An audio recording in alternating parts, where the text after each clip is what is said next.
explode, to become fun. But Firouzja, he has this uncanny knack of making positions exciting later on, making them really complicated. Sometimes it backfires on him. We've seen that in that previous game. But Firouzja, if he can somehow make it happen when Magnus least expects it, he does stand a chance. Right now, rook to e1. Feels like Firouzja's in preparation. Look at the clock times. Magnus pushes a pawn. He's next going to move the king out of the eye line of the white light square bishop. And it might be on the king side here, Robert. Firouzja needs to strike, and soon, in the center. As you said, the knight can jump out to h5 to put some pressure on this bishop on g3. So the idea is clear now from Magnus. And he was a bit lacking in space. In particular, his bishop on e7, that's staring into its own pieces. So he is trying to create new avenues for the rest of his pieces. I love the move g6. It's a very smart play. Now for Alireza, do you continue with natural development? Knight c3, maybe even knight to d5 if the black knight ever moves? Or do you save your bishop, David, with a move like h3? It's a bit calmer, it's quieter, but it does keep the game going in a way that Alireza may want. Yeah, I like pawn to h3, creating a nice escape square for that bishop on h2. Also preventing one of black's main ideas if white breaks out in the center. I would love to play pawn to d4, open the middle of the board, control the middle of the board potentially, but pawn to d4 here might run into bishop to g4, pinning and at least causing some discomfort for white. So pawn to h3, a multi-purpose move, you called it, Robert, on the board now. And Magnus, he might not have time to play on the king side with his f-pawn. He plays rook to e8, a bit inconsistent, but he's trying to get ready for the white d4 pawn push, which looks imminent, might even happen now on this next turn.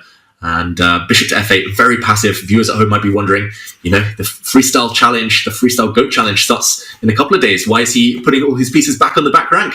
But Magnus just trying to get organized. He's trying to improve the scope of his rook.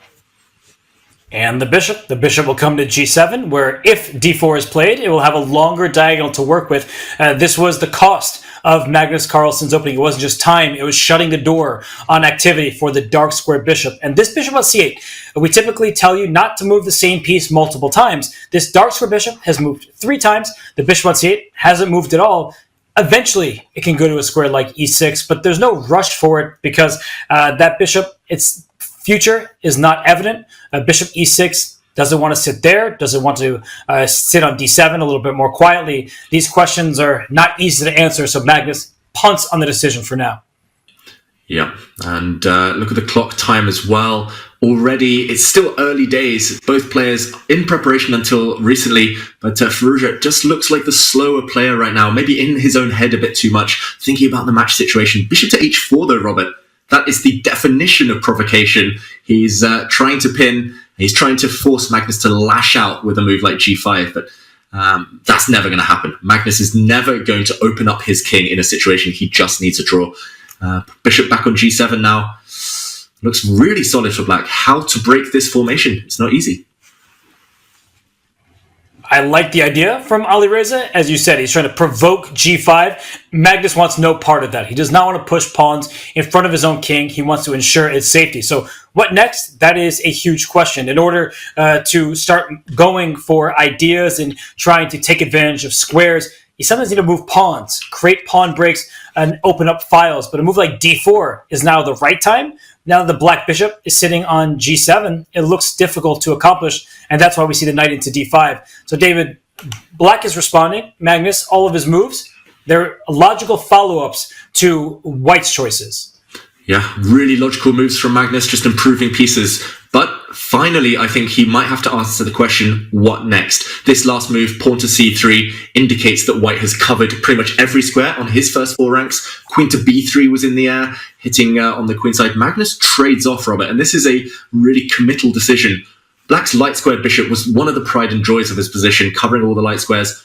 We talk about the Italian opening, the Spanish opening, white's light square bishop as well on his side, the pride and joy. And now it's uncontested, this piece. To my eyes, this looks like a favourable trade for white. Do you think Magnus has something specific up kind of in store for us? Well, he pushed his g-pawn. That's not something he wanted to do, but it allowed him to get that light square bishop back. So black's pawn structure on the queen side is doubled. Isolated a5 pawn. That could be a target later on. And you've pressed forward on the king side, But Magnus's claim, David, is that his king is safe and sound because there are no white attackers in front of it. So is this pawn on a5 a weakness? I would say absolutely, but difficult to get to. It takes a night journey to reroute and get there. I like White's position, I have to admit, but I think that Magnus, he's not unhappy to be here. Yeah, Magnus has advantages of his own, including this really strong Black Knight now sitting on f4. And will he score? That's the big question. The Black Knight now solidified, and Firouzja desperately trying to undermine it. If Black now captures in the center, pawn takes d4, I think Alireza here, he would leap on the opportunity of removing that Black Knight from the board with his bishop, forcing Black to break the pawn chain. Really ugly structure there. So I don't think Magnus is going to get hasty. He will want to keep the tension instead, but this one's building, Robert. It feels like it's really starting to come to life. The real fireworks in the near future, but right now there's enough imbalance. There's enough hope for Firouzja. And I'm liking what he's doing. He's at least got a position, he's got a game, and he's alive in this final.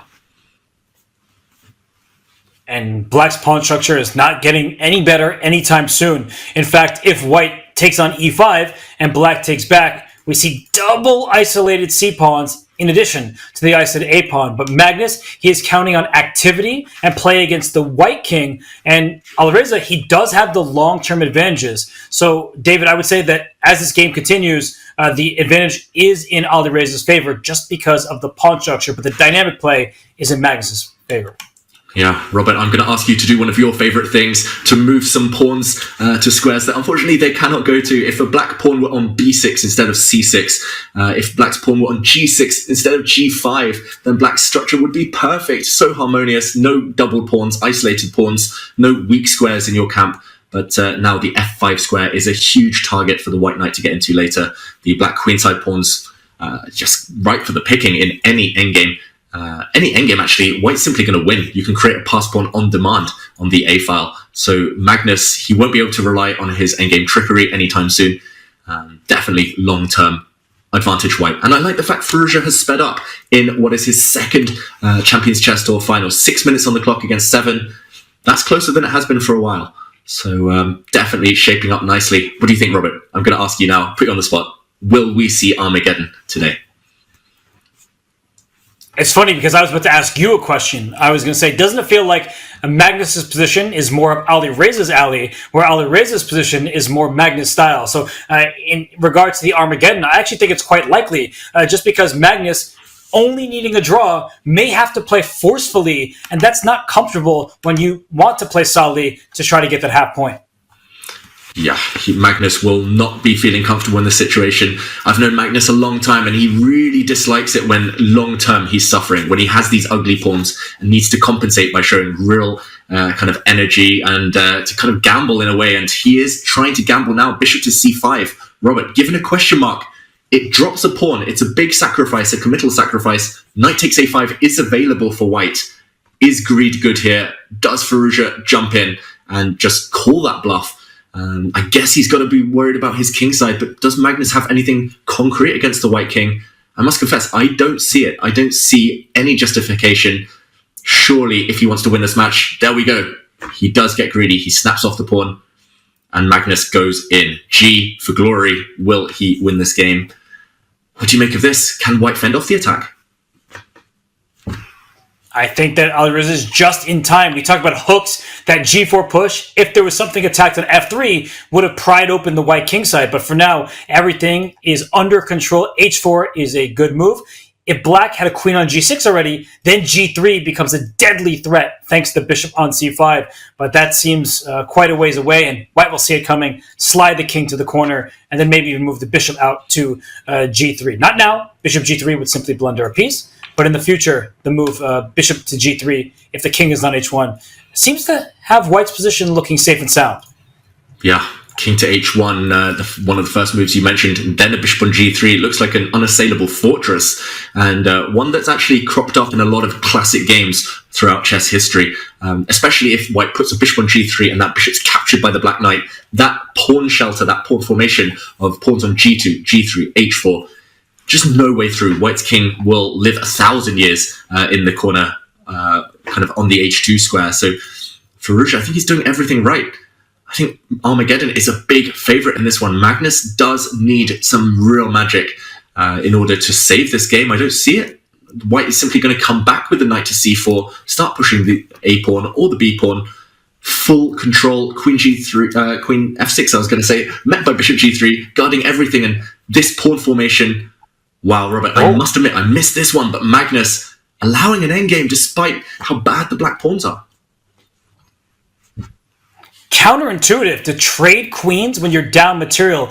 All of our coaches taught us if you're trailing, you want more pieces on the board because endgames will not be favorable. But Magnus spots that the pawn structure may collapse very quickly with a bishop on f2, also hitting this rook on e1. So a very clever attempt from Magnus, and Alireza says, I'm not afraid, let's go. Outside pass pawns usually rule the day in the endgame. He brings his rook behind the b pawn. It gets a question mark. I am ridding us of that question mark. That is a good decision. I think Alireza is fully in charge.